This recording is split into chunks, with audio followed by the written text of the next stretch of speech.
और अगला जो ज्योतिर्लिंग है वो है वैद्यनाथ भगवान का। परल्याम वैद्यनाथ च। ये जो वैद्यनाथ भगवान है ना, इनकी स्थापना कैसे हुई बताते हैं। भगवान शिव का एक परम भक्त हुआ रावण। रावण बहुत बलवान है, पराक्रमी है, और रावण जैसे विद्वान ना तो कोई हो सकते हैं और ना ही हुए हैं। रावण जैसा विद्वान ना भूतो ना भविष्य। एक दिन रावण बैठ करके भोले बाबा का ध्यान कर रहा था। दोनों आंखें बंद हैं, भोले बाबा की कठोर तपस्या कर रहा है और मन में एक ही भाव है, आज मैं भोले बाबा को प्रसन्न करके रखूंगा। और भोले बाबा आज रावण की तपस्या से प्रसन्न हो गए और रावण के सामने प्रकट हो गए। भोले बाबा कहने लगे, रावण तू मेरा परम भक्त है, तूने मेरे लिए ऐसे स्तोत्र की रचना की, शिव तांडव स्तोत्र की रचना की जो संसार को नचाता है। तूने ऐसा स्तोत्र गा दिया कि मैं उस स्तोत्र पे नाचाऊं। भोले बाबा रावण के द्वारा रचित शिव तांडव स्तोत्र पर नृत्य किया, शिव तांडव। और भोले बाबा ने कहा कि मांग रावण, तुझे क्या चाहिए। रावण ने कहा कि भोले बाबा यदि कुछ देना ही चाहते हो ना तो मुझे ऐसा वरदान दे दो जो आज तक किसी ने ना मांगा हो। और देखो हमारे सामने भगवान जी आ जाएं तो हम क्या मांगते हैं, आप लोग बताओ। यदि सामने भगवान प्रकट हो गए तो हम क्या मांगेंगे। हे प्रभु कोठी दे दो, गाड़ी खड़ी हो, बच्चों की शादी नहीं हो रही, बच्चे बड़े बड़े हो गए हैं, बच्चों की शादी करवा दो। हम ये चीजें मांगते हैं, सांसारिक भोग विलासा।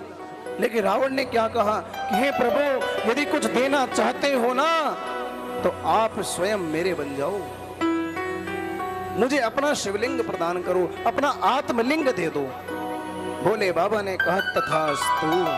भोले बाबा ने अपना आत्मलिंग रावण को दे दिया और कहा रावण एक बात ध्यान रखना, इस आत्मलिंग को धरती पर मत रखना, जहां तूने धरती पर रख दिया वहां ये स्थापित हो जाएगा।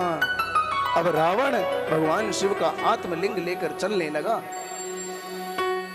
और रावण यहां से जा रहा है। सभी देवता सोच रहे हैं कि भगवान शिव को हम वापस कैसे लेके आए।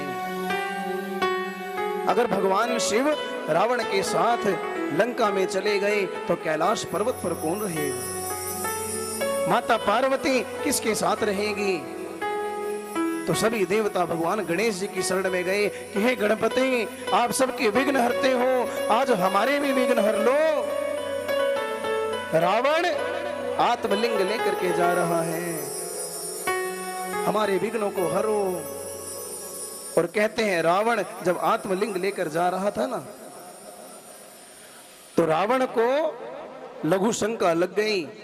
तो रावण ने मन में विचार किया कि हाथ में आत्मलिंग है, मैं लघु शंका जाऊं कैसे। और तभी भगवान गणेश जी ने एक ग्वाले का भेष बनाया और रावण के पास आए। रावण ने देखा कि सामने से कोई ग्वाला आ रहा है। रावण ने आत्मलिंग उस बालक को पकड़ा दिया और कहा कि इसको पकड़े रखना, नीचे मत छोड़ देना, नीचे रखना मत, इसको पकड़े रखना। अब वो ग्वाला तो था नहीं, भगवान गणेश जी ही ग्वाला बन के आए थे। तो गणेश जी ने कहा ठीक है लेकिन जल्दी आ जाना, मैं छोटा हूं ना, ज्यादा देर पकड़ नहीं पाऊंगा, अगर छूट गए तो मुझे मत कहना फिर। अब रावण आत्मलिंग दे करके यहां से चला गया लघु शंका करने। और कहते हैं फिर रावण ने वहीं पास में नदी में स्नान किया। रावण को समय ज्यादा लग गया। जब तक रावण लौट करके आया तो उस ग्वाले ने आत्मलिंग को नीचे रख दिया और जैसे ही आत्मलिंग नीचे रखा गया तो वहां पर ज्योतिर्लिंग स्थापित हो गया। उसका नाम हुआ वैद्यनाथ। बोले वैद्यनाथ भगवान की। और कहते हैं जो वैद्यनाथ ज्योतिर्लिंग है ना, इसकी बड़ी महिमा है।